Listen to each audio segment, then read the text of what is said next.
Good evening. After a two-day manhunt, 2 sleepless nights, law enforcement have apprehended Vance Boelter. That's 48 hours that law enforcement involved in a complex and dangerous manhunt.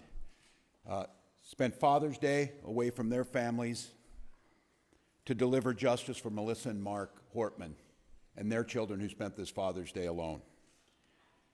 To the law enforcement who stand here and the hundreds who are involved in this, the state of Minnesota owes you a deep debt of gratitude. Thank you. You ran towards the danger and you served the state of Minnesota.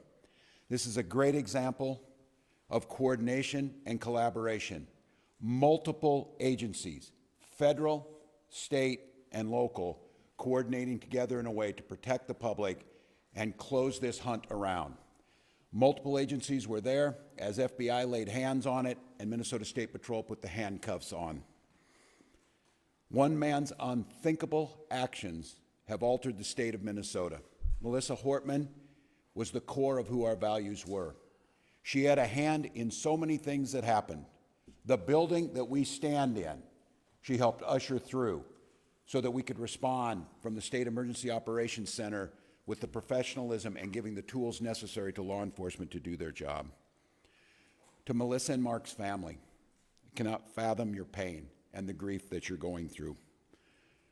We'll take solace in the memory and the work that Melissa did, and you can rest assured that we will put every ounce of effort that the state of Minnesota has to make sure that justice is served and the individual responsible for this serves the time for the unspeakable act.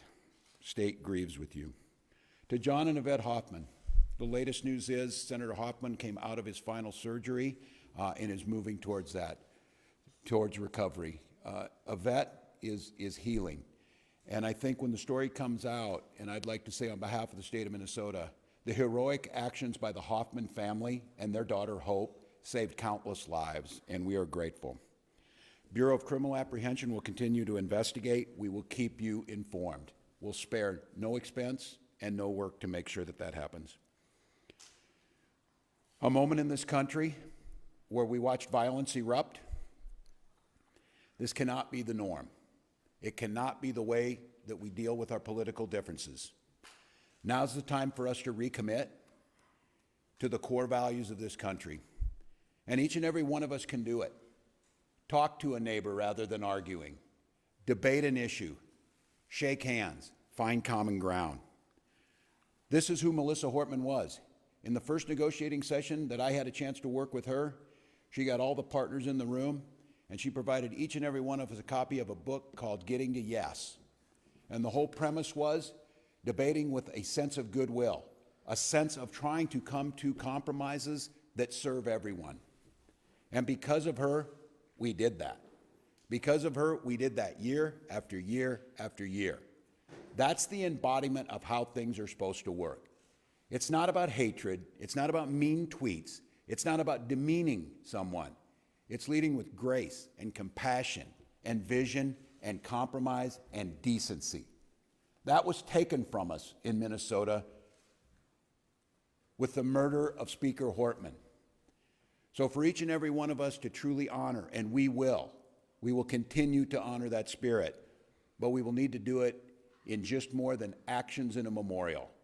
Conducting ourselves in the spirit that Melissa Hortman did her work is what the country needs to heal.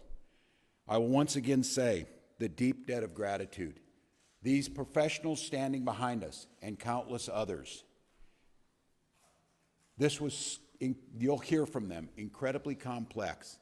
And to take this suspect in with no life of life or injuries to civilian population and to bring him in alive so he can serve justice, which he will do in Minnesota, is an incredible thing that we are grateful for. With that, I'm going to turn it over to the professionals, starting with Commissioner of Public Safety for the state of Minnesota, Bob Jacobson. Thank you.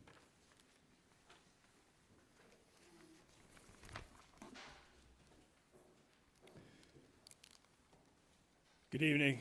It's good to see you all here tonight. Thank you for coming in. My name is Bob Jacobson. I'm the Commissioner of Public Safety. And again, it's my honor to serve in that position. First of all, I want to thank all of the law enforcement agencies that have been working tirelessly over the past 2 years since the shooting at Senator Hoffman's home. The coordination between state, local, and federal law enforcement partners is the reason we are here tonight, and the suspect is in custody. Boelter exploited the trust our uniforms are meant to represent. That betrayal is deeply disturbing to those of us who wear the badge with honor and responsibility. We want to thank community members across the state for their support, for their tips, and their information. And I want to thank Governor Walz for his continued support through this very difficult time. With that, I will pass this off to Superintendent Drew Evans of the BCA. Thank you. Well, good evening, everyone. My name is Drew Evans. I'm Superintendent of the Minnesota Bureau of Criminal Apprehension. As was noted and was previously described, Vance Boelter was taken into custody in Sibley County. We were with you earlier today when we provided information about the manhunt and the myriad of law enforcement that have come together working in partnership so that this evil cannot be continued. The first step in a case like this is that we take him into custody, and then the work will continue and begin to make sure that we have all the evidence we need to ensure that he is held accountable for his crimes. Please bear with me, but I think it's important because it has been noted by the governor, just to give you some background on the teams that were down there, and I may even be missing some in terms of this because there were law enforcement partners, not just from the Twin Cities, but across the state of Minnesota that came together. From the Brooklyn Park Police Department, the Tri-City SWAT Team, Eagan Police Department, Burnsville Police Department, our South Metro SWAT Team, the FBI, ATF, United States Marshal Service, State Patrol, Washington County Sheriff's Office, Ramsey County Sheriff's Office, the Richfield Police Department, St. Paul Police Department, Bloomington Police Department, Sibley County. We had Riverview Medics, Green Isle Fire Department, and Lifelink in the area, in addition to Prior Lake, Crow River SWAT, and the Hennepin County Sheriff's Office. And again, I may have been missing, and I apologize to my partners for that we do that. I share all of that for you because that's the commitment when this sort of evil is in one of our communities, that law enforcement comes together to put all of their resources together to make sure that that person is taken into custody. That is so that people across the state of Minnesota and legislators that were targeted in these attacks and that may have been listed can breathe a sigh of relief as quickly as possible as we came together in an incredibly complex set of circumstances in that. He was arrested, as you saw earlier this evening, in the area of 35600 block of 200th Street, Green Isle. What happened in that is, as we noted, there was a manhunt going throughout the day in that area that we've discussed previously, and there was information provided that he was seen in the area. When that information was provided to the investigators that were conducting the ground search, they converged on the area with a number of SWAT teams with the assistance of the Air Wing from Minnesota State Patrol, and we'll provide a few more details about the end of coming into custody in a little bit, but he was taken into custody at that time. He is in custody, and a reminder for anybody that was not, when we've previously said that, taken into custody under a state criminal warrant. That information will be made public, if it is not already, detailing the complaint that he is charged in the cases at this time with the murders of Speaker Hortman and her husband, Mark Hortman, also with the shootings in John Hoffman and Yvette Hoffman for those crimes, and will be moving forward.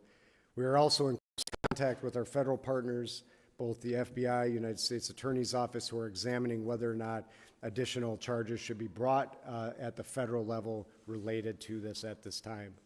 There is a lot of investigation that continues, and I'm going to turn it over to Chief Bruly to provide some comments on this and the work. I just want to tell, certainly for the communities of Champlin, City of Brooklyn Park, you both have incredibly professional police departments that work day in, day out and tirelessly in this situation to bring justice and work towards that, not only for the families and the loved ones and the community that are impacted, but for the entire state of Minnesota. And our teams are incredibly proud to work alongside them and all the law enforcement partners. And so with that, I will turn it over to Chief Bruly for some comments on this, and the work will continue in partnership with them and others moving forward. Chief. Good evening. I'm Police Chief Mark Bruly, Brooklyn Park Police Department. Just a few comments. One, I'm very proud to tell you that we took the suspect into custody who was responsible for this. That was within 43 hours of the incident. There's no question that this is the largest manhunt in the state's history. Just down at the scene where he was taken into custody, there was 20 different SWAT teams over an extremely large area hunting this individual down to take him into custody. I believe that the state of Minnesota and certainly the city of Brooklyn Park should be extremely proud of the police officers within the city of Brooklyn Park, but the partnerships that we had are unprecedented between the federal agents, the county, the locals, and others around. It is absolutely an incredible task what went on. Essentially, the Brooklyn Park Police Department was turned over into an operations center, and that's all that hundreds of detectives worked on tirelessly for 43 hours. So while this has come to some conclusion where we've made an arrest, there is a ton of work that needs to be done. So I encourage community members, if there's evidence, information, or other things, please continue to feed that information to the Brooklyn Park Police Department so that we can fully investigate this and present a complete case to both the federal jurisdiction and the Hennepin County Attorney's Office. With that, I'll turn it over to the State Patrol. Good evening, everyone. My name is Jeremy Geiger. I'm the Lieutenant Colonel with the Minnesota State Patrol, the Assistant Chief. The Minnesota State Patrol, along with countless other partners, were responsible for this arrest. The collaborative effort, I cannot stress enough how outstanding that was, helped ensure the suspect's arrest did not result in the injury of any law enforcement that was down there and in the area. We had special response teams on the scene near 200 streets in Sibley County. Several partner law enforcement SWAT teams positioned to form a perimeter at that point in time. The State Patrol also provided the air support that was talked about earlier today. The suspect crawled to law enforcement teams and was placed under arrest at that point in time. There was no use of force by any member of law enforcement that was out there, and the suspect was taken into custody without any use of force. Thank you. With that, we will open it up for a few questions. Reminder, please introduce yourself, your media organization. If you have a question for one of the specific individuals, please feel free to point that out as well. I'm Vance Boelter with NBC News. Can I ask anyone up here who can speak to it, did the suspect make any key mistakes that you feel like led to his visual capture? You know, the question is were there any key mistakes? We certainly, at this point, there's a lot of information we can't share right now. In this, what I will tell you is there is some incredibly dedicated law enforcement personnel, criminal intelligence analysts that were out working day in, day out, working together. And what I will tell you is that the public certainly is always of assistance to us in law enforcement, and incredibly diligent people in the area that provided us the assistance that we needed to get our teams that were already down there that last piece over. But they were certainly in the area and working diligently together on that. One's going to be one at a time, guys. Drew, Border Health and Care 11, do you have any indication that anyone helped him? The question is any indication anybody helped him? We continue to look into that. I don't have anything beyond what we shared earlier today. This investigation, as Chief Bruly noted, will be continuing to expand at this point in time to make sure that we continue to look at all angles of this. And everybody did help him. We will certainly hold them accountable for doing that in this process. Drew, Adrian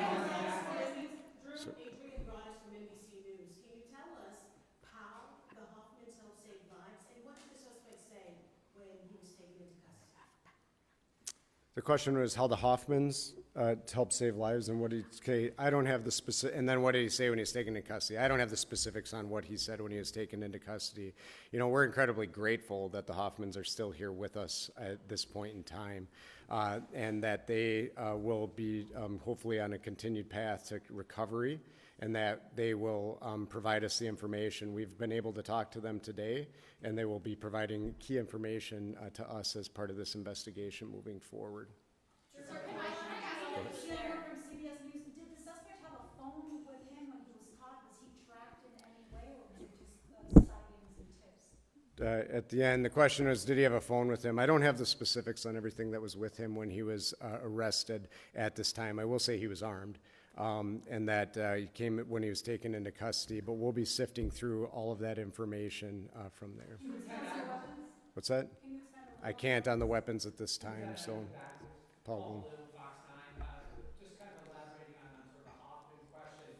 To me, the encounter at Speaker Horton's house with, I believe, the Portland Park Police, there was a gunfire there. The fact is, you then have to abandon that vehicle with several weapons. You're not seeing the unsealed criminal complaint. How significant was that in preventing any further tragedy and ending it with him on the ground in Sibley County in a couple hours? Yeah, the question is, again, expanding on the Hoffmans and providing addition. What I'll tell you, Chief Bruly mentioned this yesterday, and his police officers going to check proactively on Speaker Hortman's home at that time. If that had not had happened, I have every confidence that this would have continued throughout the day. By his officers encountering him at that, it was forced to abandon the vehicle that he had at that time and lead to what we got to today. So by that incident occurring and the law enforcement communication that was occurring, it allowed the proactive approach that was able to get to the point where they were able to now eventually take him into custody today. Go ahead. Thank you. I just want to clarify, there's a little bit of detail that the Ramsey County Sheriff has provided. I just wanted to see if we can nail it down. So it said the detail that he had provided to the Star Tribune is that for about an hour, Boelter had tried to evade arrest and that 8 teams crawled in a ditch to try to corral him. I don't know if you have that level of detail, but additionally, because you were able to take him into custody without incident, what did your law enforcement officers say to him to warn about and have him taken peaceably? So the question is about the teams and then what was done to get him into custody. So we don't get into operational details for the safety of our law enforcement going forward in terms of what it is. But what I can say is the incredible teamwork that was done and the large number of law enforcement certainly put us in a position where they were able to maneuver into this area to safely put him in a place where, you know, I don't know what was going through his head and I wouldn't speculate, but they have incredibly professional teams that are trained on this and how to take somebody into custody, and they provided the commands and he gave up peacefully. Superintendent Jonah Kaplan from WCCO and CBS News. First, if you could just speak personally for you and all your colleagues. I imagine this is a relief for a lot of you. Can you talk about what it means to you personally to have this done? Only a few hours ago, you weren't sure if he was in the state, let alone in the country. Yeah, the question is the relief for all of us. I mean, the relief for us in law enforcement is we feel an incredible amount of pressure to bring a person into custody, bring safety to the community.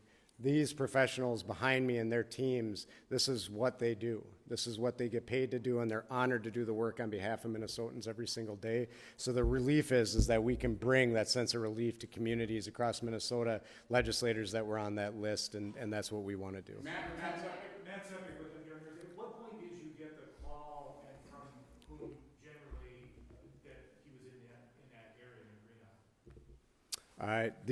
The question was on the call, and when did we get it? It was happening over the time. I don't have the specific timeline, but we were alerted as soon as there was a spotting of the person in the area for all of the command staff here, and as our teams continue to work and as they worked in and honed in. Can you speak a little more about the technology that was used? You said today earlier that you received about 400 tips. Yeah. We know there was surveillance footage that was used for pictures. You just mentioned, or someone talked about the air team. Was it a fixed wing? Was it a helicopter that was following him? What role did technology? Yeah, the question is what role, and I can't get into all the technology, obviously. Just some of it is that we don't share the information to make sure that we protect it, so it's utilized going forward. However, I will say that both UAVs throughout the day are incredibly important to our teams on unmanned aerial vehicles that we use, that there were numerous ones out there providing that, and then our helicopter in this situation provides an incredibly important bird's eye view that also allows us special views to be able to see individuals such as infrared and others that we utilize on a regular basis. So technology in cases like this are incredible tools to be able to supplement the great hard work of all the people that were on the ground every day. Let's go here first. So right now he is being interviewed at a law enforcement facility. More information on where he will actually be ultimately will be released at a later time. What law enforcement agency or I can't share where he is currently, but that information will be available soon. Can you be more specific about the setting in which he was, I know there are things you can't give away, but we've seen things like trails and fields, and talking about him crawling. What can you tell us about where he was hiding during this time? Yeah, so where was he hiding? This is in a rural area. These are fields and different wooded settings around, and that's where he was ultimately captured. Sibley County is, a rural county in the state of Minnesota, and so it's what a lot of that streams, fields, woods, crops, and so where he was ultimately taken into custody was in a field. Did the infrared technology help find him, identify him from here? I don't. The commissioner had mentioned some of that earlier. I wonder if that's something that helped. Yes, absolutely. It assisted previously, and they were out there, the helicopter was out there before the sun went down. But after that happened, yes, that technology did come into play. How long did you know that he was there? I'll turn that back over to the superintendent here too, but I don't think that that information is available right now.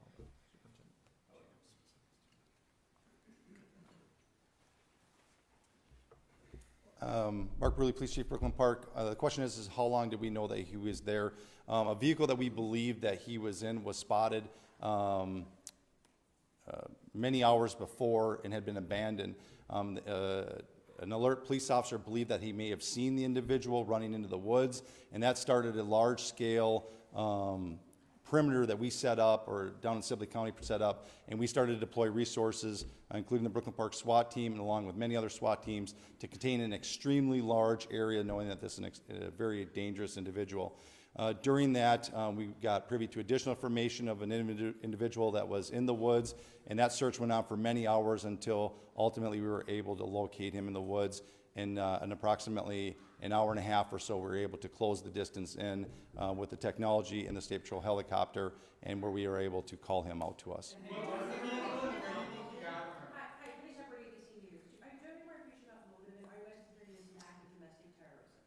Yeah, it's absolutely way too soon to say that right now. That's where the investigation, we have been just solely focused on the manhunt. And the goal is to give some calm to the situation of many individuals that were on the list that were worried about their safety.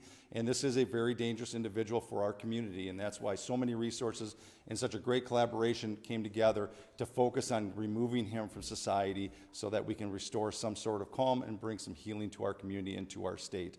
Now begins the hard work of looking at what the motive is, looking at putting this case together, and so that's yet to come. Hey, Mark, people that were on the list, what other, I know there are politicians from Wisconsin on this, what other states have people found on this? It was multiple states. I don't have the exhaustive list, but it was multiple states that were on there. Do you have some states that were on the list?